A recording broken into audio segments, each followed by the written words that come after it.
Welcome to Helping Organisations Thrive. Today I have the pleasure of Sam Flynn. Good morning to you, Sam.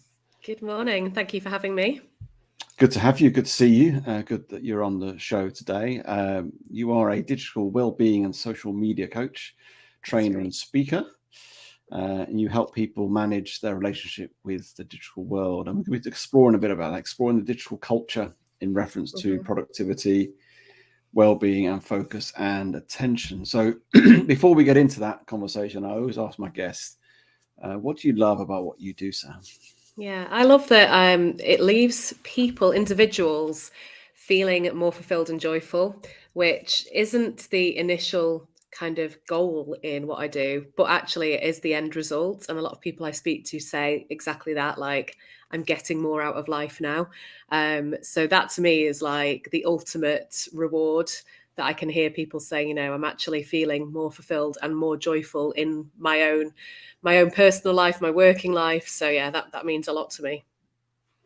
And when did you realize you had this talent that you could do that with people? Well, it kind of, as with a lot of careers, I think it kind of comes about in a very random way. So I've been a social media trainer now for 12 and a half years, coming up to 13 years. So I've, been helping businesses manage their marketing in the social media world and how to grow with the social media world. And that came from a background in business psychology. So I've always had that kind of psychological approach to social media and how businesses can use it to engage effectively with customers. But it was a personal shift really that really sort of triggered the change into digital wellbeing for me.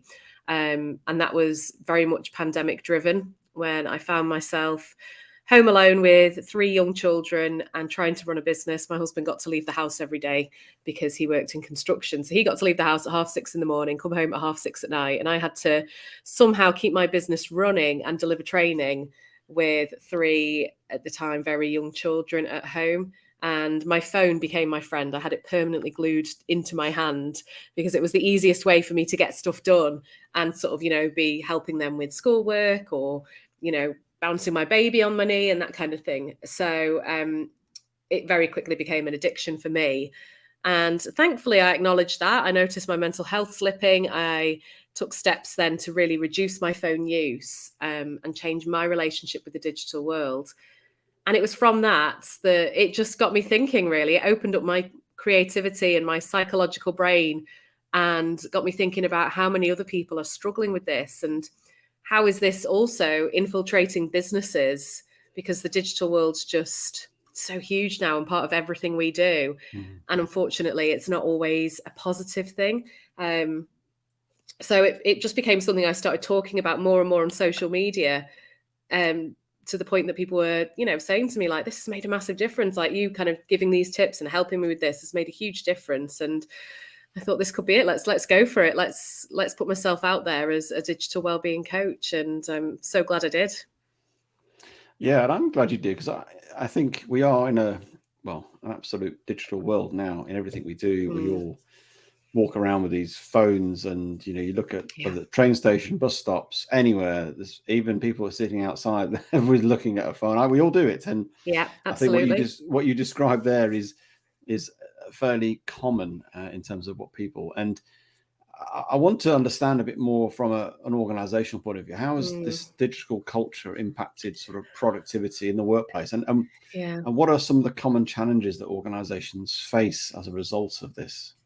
Yeah, I mean, the thing with organizations is they implement digital solutions because they think it's going to do the opposite and it's going to improve productivity and make things easier. And in some ways it does. Of course, digital solutions are amazing. And I'm not someone who's saying, let's bin it all off. Let's throw our phones in the bin. Let's, go back to complete basics, because they do make a huge difference to how organizations run. But the downside to that is people now are just constantly plugged in, particularly in this kind of hybrid working world where people are sometimes working from home as well.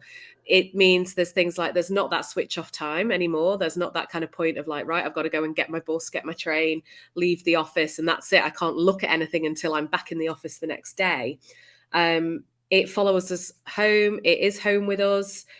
People are logging in the evenings. They're logging in first thing in the morning. I was speaking to someone the other day who was telling me her husband works for one of the well-known kind of car companies, and she said the first thing he does in the morning while lying in bed is reach for his phone and check his work emails, what's coming overnight at like 6 in the morning.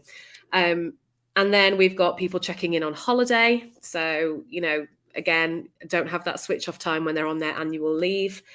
And then on top of that, during the working day, digital solutions have led to this constant notification culture, a new email, a new Teams chat, a meeting we need to jump in on Zoom, and so on. Constant interruption from digital notifications. And interestingly, Hewlett Packard in 2005, so quite a long time ago really in the digital world, and it'd be interesting if they repeated this now, but they did a study whereby they saw the difference in IQ results when people were being interrupted by email notifications. And it actually lowered the IQ by 10 points on average. So it made a massive difference to IQ test results. And they compared that to a study that looked at the impact of smoking cannabis on IQ test results, which actually lowered IQ by 4 points. So it was over twice as much of an impact the digital disruption had on those IQ test results as smoking cannabis did. And yet we would never allow, obviously, our employees to sit at their desks smoking cannabis. And yet we do fire all of these notifications at them constantly and expect them somehow to keep performing to a high level of productivity and to get their job done while experiencing these notifications. So it's multifaceted, really. There's so much that's amazing about the digital world, but there's so much that means that employees are struggling to switch off when they shut down at the end of the day. They're struggling to switch off when they're on their annual leave. They are constantly being bombarded, and all of this is definitely having a detrimental impact on their performance. Interesting study that. I mean, back in 2005, the fact that that lowers your IQ by interruptions, that is really interesting. And I'm aware that I've turned all my notifications off my phone except text. Yeah, I often get people say, "I've sent you a WhatsApp." I only look at it when I look at it, as in see it when I look at it. What else is that impact in terms of all this drive to start the morning at 6 o'clock in the morning, emails on the go when you get home? There's no sort of switch off from work on holiday. Yeah. What are you observing in organizations, how that's impacting not just productivity, other aspects of the workplace? Yeah, I mean, there are so many, to be honest. I mean, sleep is a massive one. The inability to sleep because we're always wired and thinking. And again, a lot of people are, looking at their phones at night before they go to bed. And that's obviously, sleep is obviously really important for performance. It's why we need sleep to be able to perform day in, day out, and for our bodies to keep functioning effectively. Mental health, again, it's so important. There's a reason we have annual leave. There's a reason we have weekends, and there's a reason we have evenings or out of work hours. And that's to have that switch off time, to be present with our families, to do the things we enjoy doing in life so that we our performance is at its highest, and our mental health as well. So there's a huge correlation between the increase in smartphone use and the increase in mental health. And actually, the growth in both of those over the years is in direct parallel. As more smartphone use has increased, mental health issues have increased as well. So that's a big issue. Creativity. So creativity comes from time to think. And one thing that we don't give ourselves now is time to just sit and do nothing. Go for a walk without earphones in and listening to podcasts, or, just time to have a cup of coffee without scrolling through something at the same time. So creativity, which is obviously vitally important for organizations as well in terms of innovation. And then finally, and probably, again, one of the biggest impacts that this is having on performance is focus and attention. So we are actually in a focus and attention crisis at the moment, and the ability to focus has never been so low in individuals. There's a really, really great book on this that I always recommend to everyone. It's called Stolen Focus by Johan Hari. And it's a brilliant book. Also, there's lots of podcasts with Johan Hari talking about this. It's really, really fascinating. And one of the things that really triggered me into going into digital wellbeing was reading that book and listening to podcasts with Johan, because he essentially talks about how the digital world is ruining our ability as humans to focus on anything for any length of time. The average office worker can now only focus for 3 minutes before they move off task, and they can't focus anymore on that particular task. Why is the digital world causing that sort of lower or reduction in attention span? I mean, I know, our attention span, I've noticed it has got less, significantly less. But what is driving that? What's the digital thing doing? So if we look at it starting with social media, say the likes of TikTok, if we're consuming short form content all the time, that is teaching our brains. Our brains are constantly in development and changing and working with what we're feeding them. And if we're feeding them short form content, essentially we're showing our brains that you only need to focus on anything for a really short period of time before we move on to the next thing and the next thing and the next thing. So that's having a really big impact. And that might sound like it's nothing to do with the workplace, but if people are going home at night and spending a couple of hours scrolling on TikTok, they're essentially doing brain training at night that says, don't focus, don't pay attention, move on to the next video, skip that one, you're not interested in that, and just consuming really short, sharp pieces of information at a time. And the other thing is what we've already discussed, the notifications. So we're working away and bing, there's an email. All right, okay, I'm not even going to look at it right now. I'm going to carry on with this. I'll deal with that later. Carrying on. Oh, there's a Teams chat popping up. I'll deal with that later. I'm trying to do this. So again, those kind of constant interruptions are teaching our brain to move off task every couple of minutes, or as soon as those notifications come in, our brain is immediately switching off task. And it now takes on average around 27 minutes for our brains to get fully back 100% on the task we were on. But with the constant stream of notifications, we're never even hitting that 27 minutes because there's more coming in. So, essentially, we're never given the opportunity to just focus for a set period of time on anything. We're not actually given that opportunity. And as a result, our brains are learning not to. They're losing the ability to focus and pay attention.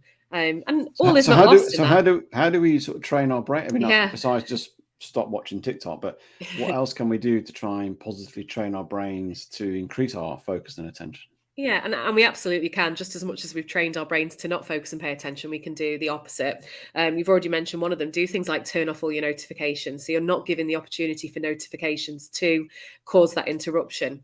And then things like meditation really, really help. When we all first start meditating, we're all pretty rubbish at it generally. And a lot of people give up because they say, I just can't switch off. But even if you start with 30 seconds of trying to switch off and then increase that to a minute and so on, to the point where you can actually just focus solely on your breathing for a prolonged period of time, that really helps. Things like going for a walk and really tuning into every sense. So asking yourself, what can I hear right now? And noticing every little sound you can hear really focuses your brain on paying attention to everything around you. What can I smell? What can I see? And that's something that's actually really calming when you do it regularly. I find it really a great way to release stress as well. I take the dog for a walk and I do this regularly now. I used to years ago be, earphones in and listening to podcasts, but now I realize actually that's my time to de-stress, switch on my senses and do some brain training. And then things like puzzles, working on puzzles, things like that, have always been called brain training and it still absolutely exists. Focusing on a puzzle until you've completed it. Focusing on a task until you've completed it. Get rid of the things that are your interruptions. So put your phone in another room and focus on task, and find those things that get you into flow as well. We all have those things that flow generally comes from things that are a slight stretch for us, so they're not too easy, and we also enjoy them. And if you get yourself into flow and actually can manage to focus and pay attention on something for around 20 minutes, and then have a break and then go again for another 20 minutes, we can again start to train our brain that there is this opportunity to focus on something for more than a few seconds or minutes. That's really helpful, Sam. I think most people will take that advice and start to hopefully implement it as well. I mean, going back to the organization, in some ways, the organization has a responsibility as well. And yes, how absolutely. Can organizations, I guess, balance the need for employees to be connected and responsive, which obviously the digital world and communication has unleashed in some ways, but also allowing them to have that space for focused time and downtime, which we know is important as well. Yeah, absolutely. I mean, this is where the digital culture comes in, really, because the digital culture can be a highly negative and invasive place, where we are constantly interrupted. So it is looking, first of all, at the digital solutions you're using as an organization and acknowledging which ones are essential in terms of comms and communications, and which ones actually are more detrimental to performance. So analyzing all of that, looking at the interruptions that your employees are receiving, and then working out a different solution to that. So it might be that rather than running a constant Teams chat, we have a meeting once a day to discuss any issues that have come up during the day for 10-15 minutes, and then for the rest of the day you're getting on with task. It could be things like set hours of the day that, like, right, okay, between 1 and 2 we'll run a chat to discuss any issues that have popped up, but the rest of the time you crack on with your day, so that there's not that constant stream coming through. Same with emails, having a positive email culture. So a culture that doesn't expect instant response to emails. If there is something that is urgent, then you need to work out a solution that's not an email for that urgency. And also the copying in culture of, like, oh, let's just copy everyone in on this so they know about it. Well, for them, that's more emails coming into their inbox. And is it things that they really need to be aware of? Or can they wait until the issue's been resolved and then they're given this is what happened and this is how we resolved it synopsis? So they really have to look at their digital culture as a whole and what is happening within that digital culture. Surveys are actually really useful within this as well, and understanding how your employees feel, and what and doing assessments that look at how often they're interrupted, and then working on solutions that gradually reduce that down. There's no quick fix. There's no, let's get rid of all the things we've used and go back to writing letters to each other. It's really looking at, okay, how can we make this work so that we're getting less interruptions, or there's less expectation to respond to emails instantly. And then I think business leaders have a real responsibility with this as well. A lot of business leaders are sending emails outside of working hours. And it might be that they need to catch up in the evening. It might be that they don't feel they have a choice. But sending emails out of hours, even if you put in that email, I'm not expecting you, I know I've sent this at 10 p.m. at night, I'm not expecting a response now. It's sending the message to their team that to climb the ladder, to be, to progress in your career, you need to be switched on all the time. And it's the new level of presenteeism. In the past, it was like getting to the office early and leaving the office late was presenteeism. Now it's sending emails at 10 p.m. at night or responding to them at 6 in the morning. So business leaders have a responsibility to make sure that they don't send emails out of hours or comms out of hours, that when they're on annual leave, that they don't interact with their team while they're on annual leave. And that they don't have the expectation of their team either to do that they have things in place that means that emails are being handled. They don't, people don't need to be logging in while they're on annual leave. There's a solution set in place for that.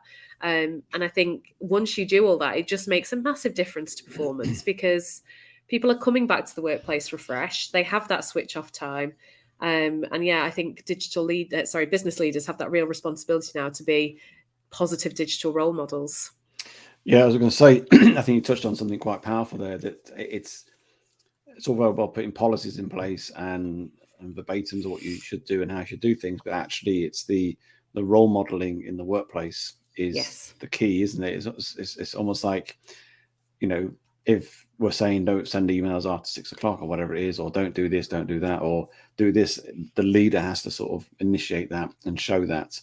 Yeah. And I think that the email culture, I think a lot of it, we all get caught up in it. Actually, is it worth a phone call? Is it worth a meeting? Is it worth a walk over to the desk? Whatever it may be, it's just thinking, isn't it? Rather than just falling into that trap of just firing out emails and off we go and expecting that to be the way to resolve that solution. But I think role modeling is so vital in any cultural change, in anything, whether it's digital culture or other aspects of culture. How you model as a leader will demonstrate that you mean stuff, because people just mimic it, show it, and see it, and that's they'll start to follow it.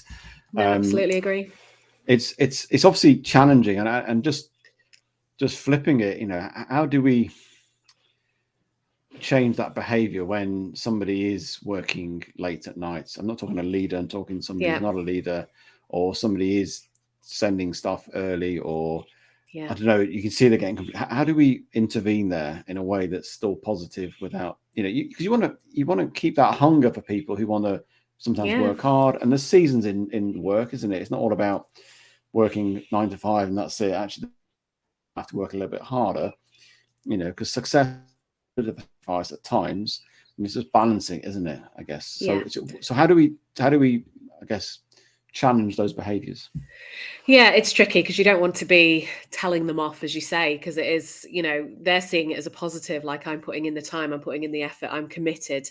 So it has to be put in a positive light to them and say, like, we think it's amazing how committed you are, but we also know that this could be something that if everyone did it, we're going to be impacting everyone's well-being and performance, and that's not something we want to do as a business. So I think, running sessions in-house with everyone rather than just highlighting one person often works really well. So discussing as a team, what are the best ways for us to perform at our highest abilities, to commit ourselves to the organization, and saying things like, we don't want you emailing out of hours because we know that that's you thinking about work in time that we want you to be relaxing, spending time with your family, etc.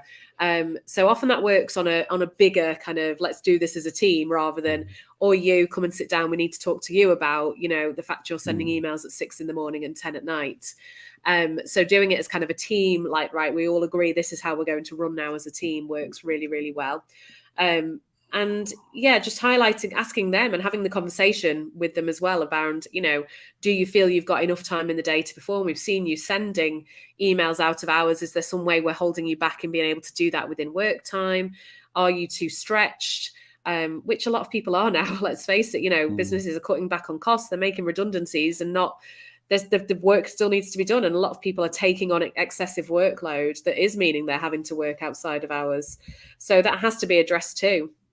I think it's really interesting, actually, the whole idea behind the 4-day work week and the success that actually that study and trialing that in companies has had, and shown that actually output and performance and productivity is exactly the same. And sometimes even higher when people are working 4 days instead of 5 days. It shows actually how that switch off time is refreshing people and giving them that time back.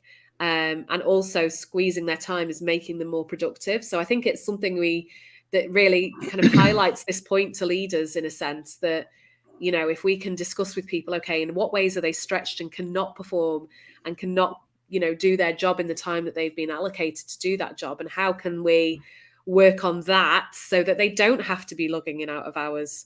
I was speaking to someone who is employed, who we were talking about this subject, and she said, that's all well and good, but if I don't work in the evenings, or at least, put in a few hours at the weekend, I'm so far behind in my job that I'm highly stressed. And the balance there is not on her. It should be on the leaders to look at that and go, well, hang on, something has gone wrong here in how we're running our business, because the people that we have in our business are not able to do their job in the hours that we've given them. So yeah, there's a big conversation there to be had, really. Yeah, and that comes back to people feeling psychologically safe, that they can share and challenge and feel vulnerable when they say things. I feel I'm not doing, because there's a sense of, actually, I feel I should be doing it because everybody else is, or appear to be doing everything in the time, and I'm not, therefore I'm not good enough. And so there's a vulnerability with that, and that's always a challenge. Going back to that refreshing, you need to refresh yourselves. I remember that there's a story, isn't there, of 2 wood choppers. One just keeps going, chopping away, and one keeps stopping every so often to sharpen his blade, but actually get through it quicker because he's got a sharper blade. And I think the one who keeps going, keeps looking over, and he's stopping, but I'm going to keep going, I'll beat him. Yeah. But actually the one keeps stopping to sharpen his blade was more effective in the long term. And I think that's a lesson of taking some time out to refresh, well, that's evening, whatever it may be, to refresh. So just looking into the future, really, how do you see the sort of digital culture sort of evolve now? And what do you think the implications are for this on organizations and individuals, really, as to help us thrive in this environment? Yeah, I mean, the problem is that use of digital solutions is increasing. It's not decreasing. So actually now is really important to get a grip on digital culture rather than before it gets to the point of excessive digital use that is really being detrimental and having to make a huge culture shift. I think it's even more important that leaders look at it right now and get a grip on it right now. We're never going to get rid of digital solutions, and I don't think we should, because I think it's amazing that we have these digital transformations existing for organizations. And so I think it now needs to be conversations. And I just find it so interesting. I was doing a webinar yesterday with pharmaceutical companies, and we talked about this point in terms of looking at things like stress and burnout and well-being and mental health. Organizations have never been more on it with that. It's not something they just brush under the table anymore. They really kind of get on it and think about it and think about the impact it's having on the business. And yet very, very rarely is digital included in that conversation. Very rarely. And yet it's something that it's a massive part not only of our working lives, but our home lives as well. The average smartphone user is spending over 4 hours a day on their phone. And most of that will be outside of working hours, and just shows how plugged in we might be at work, but then we're going home or we're shutting down for the day and we're plugged in still to digital solutions. So we're really spending the majority of our lives, our awake lives, it's somehow plugged into something digital. And so it does need to be a conversation in businesses. It does need to be something that is addressed now. And I think hopefully, in 5-10 years' time, it will just be a regular word to talk about digital culture, to talk about digital culture change, to understand the right ways of using digital solutions, to have a great relationship with them, to use them to increase productivity, and to make sure that we're not doing the opposite in that and depleting people, impacting their well-being and impacting their performance. Yeah, I agree. And I think as you say, it needs to be tied in with that whole burnout, mental health, well-being, because it all sort of links to it really, isn't it? It's not the only thing that causes that, but it actually is part of it that drives it, almost in some ways in a negative way, facilitates it, which is not very helpful. It's been great to hear your passion and enthusiasm for this, and your insights you've shared, Sam. If people want to connect with you and engage with you, what's the best way of doing that? Yeah, you can do it through social media, which people always go, oh God, the irony, but it's so true. Your best place to come and chat to me is on LinkedIn. Happy to connect on there. If you just search Sam Flynn, I'm sure you'll be able to find me. And then my website is samflynn.co.uk, where I share blog posts and lots of kind of resources about digital wellbeing. And then finally, my YouTube channel, which is Sam Flynn Digital, which has lots of videos on there. I try and post a video every single week, all about things like smartphone use and digital technologies and our relationship with them. And there is quite a lot on there as well about digital culture and digital in the workplace. So that's a good place to go to. Fantastic. Lots of resources that people can tap in there. Absolutely. Yeah. Well, thank you for your time today, Sam. Much appreciated. Thank you for having me.